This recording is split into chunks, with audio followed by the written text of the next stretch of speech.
Hello students, class 12. Let us start chapter 2, inverse trigonometric functions.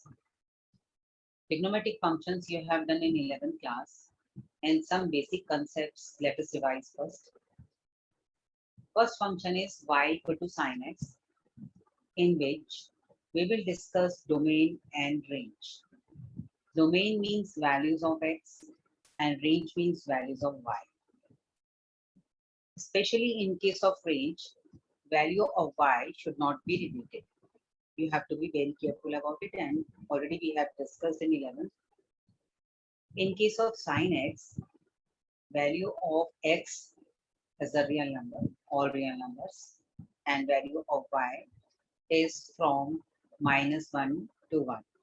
As already you have seen, that is sine 30 degree is 1 by 2, sine 45 is 1 by 2, all the values are less than 1, and sine 90 is 1 means it is up to 1. Similarly, all values can be negative. That's why range is -1 to 1. Similarly, in cos x, domain is same and range is same because already you know minimum value of cos x is -1, as cos 180 degree is -1, and cos 0 is 1, which is maximum value. Now in the third function, when the function is 10x, y is equal to 10x, domain of this function is all real numbers except the numbers which are multiple of 90 degree.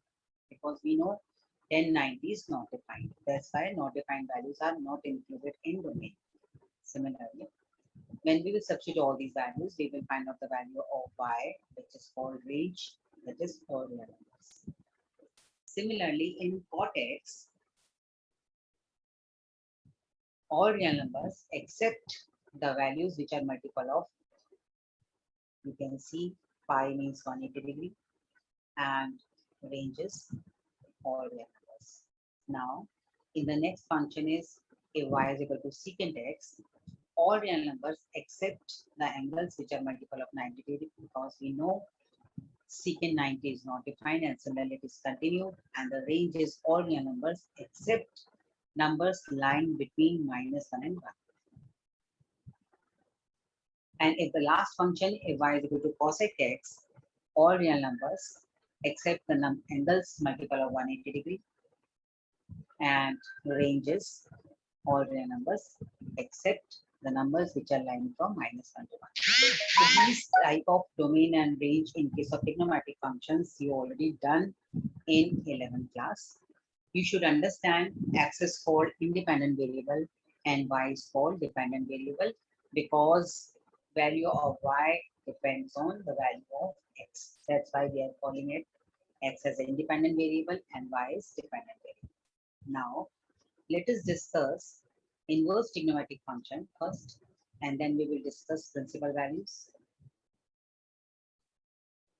If y is equal to sin x is trigonometric function, then it can be written as sin inverse y is x, or it can be written as x equal to sin inverse y, which is called inverse trigonometric function.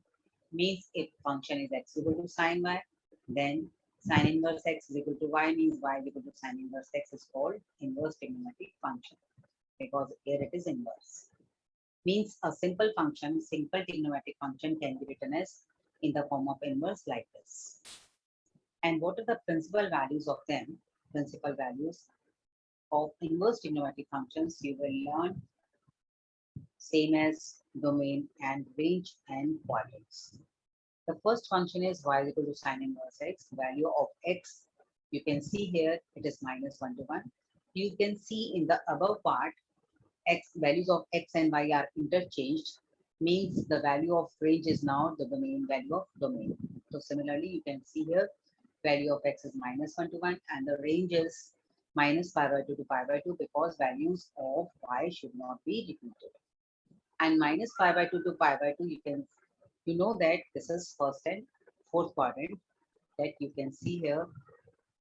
Here it is 0 to 90, 0 to π/2, and it is 0 to -90, that is -π/2. So this is called -π/2 to π/2, which is called range of first inverse trigonometric function which is sin x, and the quadrants are first and fourth. Means first quadrant we will use for positive values and fourth quadrant we will use for negative values. Similarly, in case of cos inverse x, domain is -1 to 1 same, but the range is 0 to pi, because in first quadrant all trigonometric ratios of cos are positive and in second it is negative. All values are included.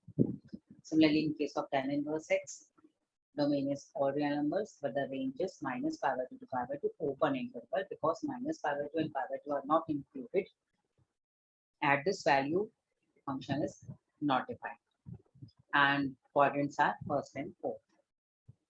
In cot inverse x, domain is all real numbers and range is 0 to pi open interval, and quadrants first and second. And similarly, cosec inverse x and secant inverse x, you can see all these values of domain and range. This table you have to learn for finding all values of y in case of inverse trigonometric function. How? Let's do one question. You can see here. First question, sin inverse -1/2, and we have to find out the principal value. First, you should know for principal value, only quadrants are used first for positive values, fourth for negative value, and second for negative value. In this case, negative value means -1/2 is given to you.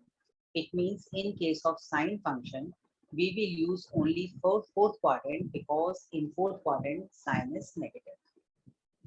How? Let's see. First, we will write this function in the simple trigonometric function. Sine inverse can be written as sin pi as -1/2.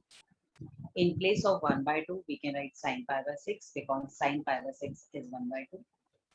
Now, for minus sign, what we have written, sine of minus theta, because we have to shift in the fourth quadrant, and in fourth quadrant we have to take as -1.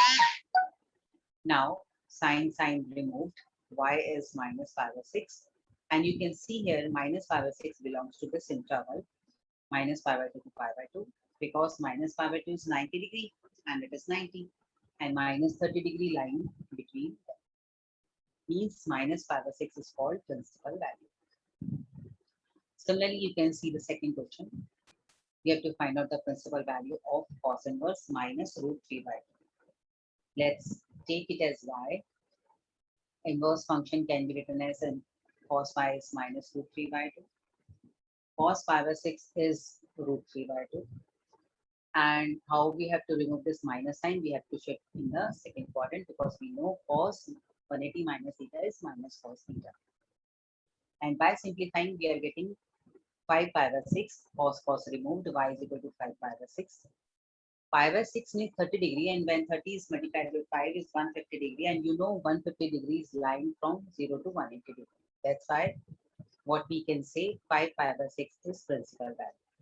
So on the basis of it, you can see how we are using these intervals for finding the principal values. Means this table which you have seen is very important, and you have to learn it properly, especially quadrants. And you can see in all these cases, all the trigonometric functions, all inverse trigonometric functions, in first quadrant, all trigonometric ratios are positive, but in fourth or second, trigonometric ratios are negative.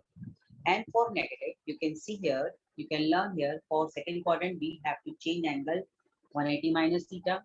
And in fourth quadrant, we have to change angle as minus of theta. This is best method to learn and revise it properly.